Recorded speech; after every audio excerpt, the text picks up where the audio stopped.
In Plato's ideal state, only philosophers are eligible to rule.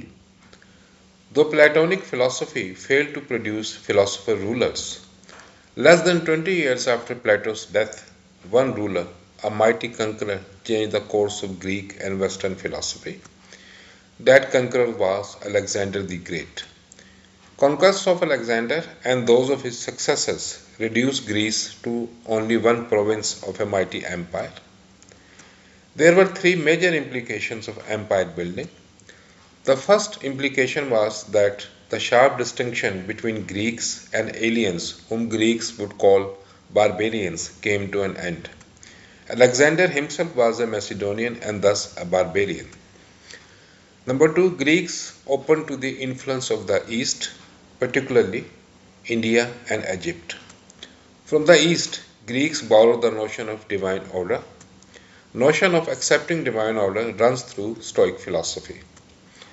The third implication was that Plato, Aristotle ideal of city-state as the only basis of individual life and morality broke down. The city-state ideal was replaced by two mutually conflicting notions.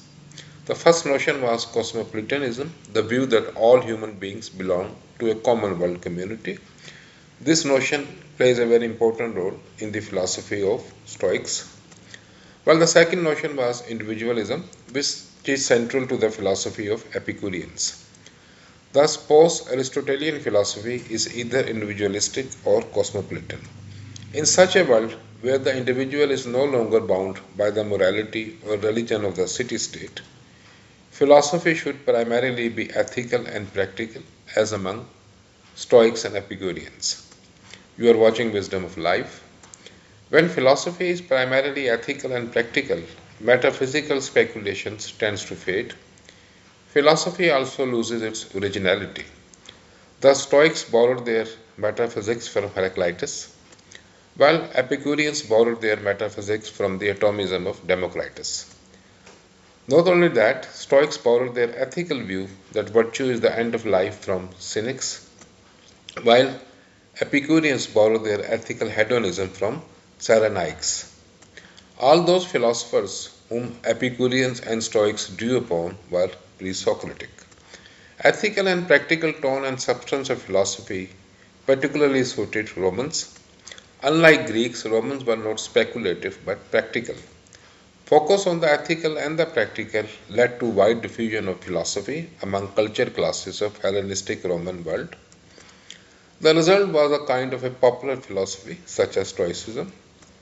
Stoicism focus on right conduct made it exceedingly popular among the Romans.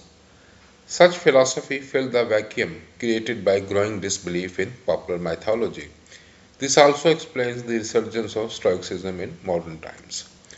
Overwhelming insistence on ethics begets ideals of spiritual independence and self-sufficiency, and these ideals characterize both Stoicism and Epicureanism. I trust you like this video. Please like, share and subscribe to my channel Wisdom of Life. Thanks for watching.